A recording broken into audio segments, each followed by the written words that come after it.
We continue our adventures around the world.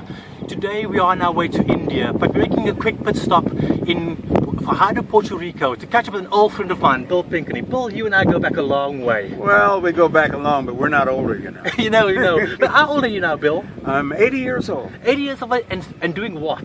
Everything I get a chance to, sailing, chartering, just so carrying on with life. We're sitting here on your charter boat, and you're doing all kinds of charters to the British Virgin Islands. Yes, British Virgin Islands, Spanish Virgin Islands, U.S. Virgin Islands. We get them all. That's right. So, Bill, we have the opportunity of really looking at years and years of history, and we are dealing with in the United States a rebirth of the civil rights. You grew up in the civil rights. What is happening today, do you think, in the United States? Well, I think in some ways we've lost our way. Those things of the gains of the past are starting to slip away, and they're slipping away because those who fought for them are dying off. My generation, and there's been no reinforcement of those things by the young people of today as much as they should to keep it going. So we hear young people, young African American men, particularly in some of the music, or even women, using the N-word. Well, that's negative to me, because I grew up in a time when if you said that, it was a fight. No matter who you were, whether you were black or white, it was a fight. But they believe, some of them, that if you use it, it'll neutralize it. It doesn't. Those scars run deep. And so the roots of the N-word goes all the way back to an era in Africa. Well, it comes back to a region in Africa, the Niger River, where a lot of the original slaves that were brought over came from that area. So that's how they were referred to by the area they came to. And it slowly but surely became a derogatory term by expanding it. So it remains a derogatory term today, and we really need to move beyond the slogans, beyond the name calling. We've got to become mature in our political outlook and in our social outlook. Now, Bill, you spent a period as captain of the Amistad. Right, that's a story in and of itself. The first human rights case in the U.S. Supreme Court. That has a story as one that is rarely, if ever, told. And we were able to do that with the ship as we sailed around the country, sailed around Europe and West Africa, the home of the African slaves that were on. Now, you and I met going back into the 1980s, and I ended up hosting you in Cape Town, South Africa. Right. I met you over here when you were looking to raise money for your first venture as a sail racer, on the Atlantic and Pacific Oceans. Then I came over and we met in Table Bay on a very auspicious day.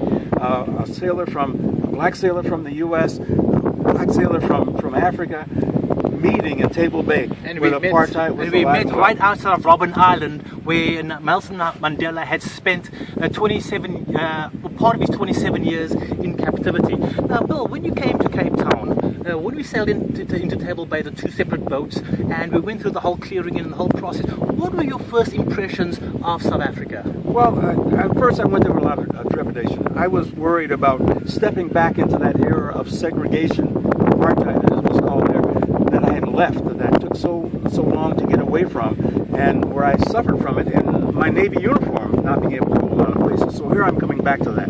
And one of the concerns was, I'm going to do this again, and I just feel terrible about it. But I have to stop here because I have a long way to go.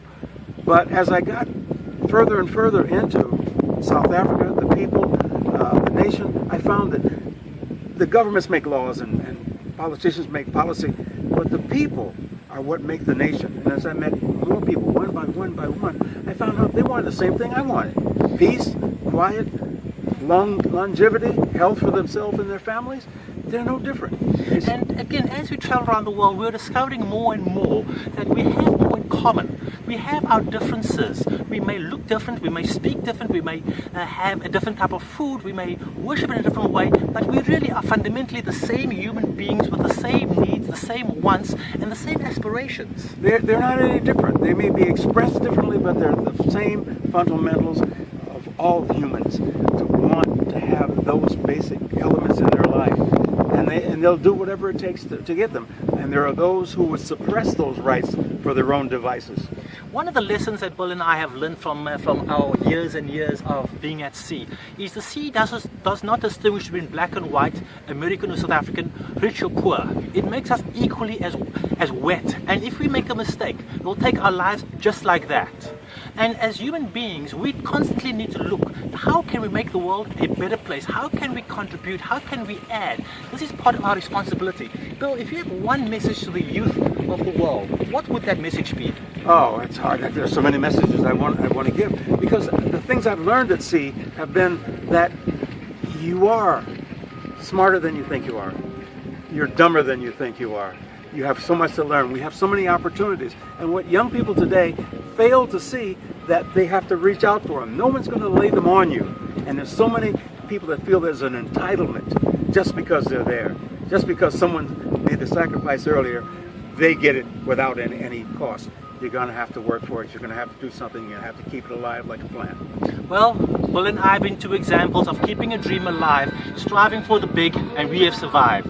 So, Bill, I look forward to our next session. Maybe this next time we'll be in a studio with a broader audience, and we may be able to take some questions. And not so much music in the background. And not so much music as we have here in Puerto Rico. Bill, it's good to be back with you again. Good to see you again. Let's keep adding a few more decades of these adventures. I look forward to that one.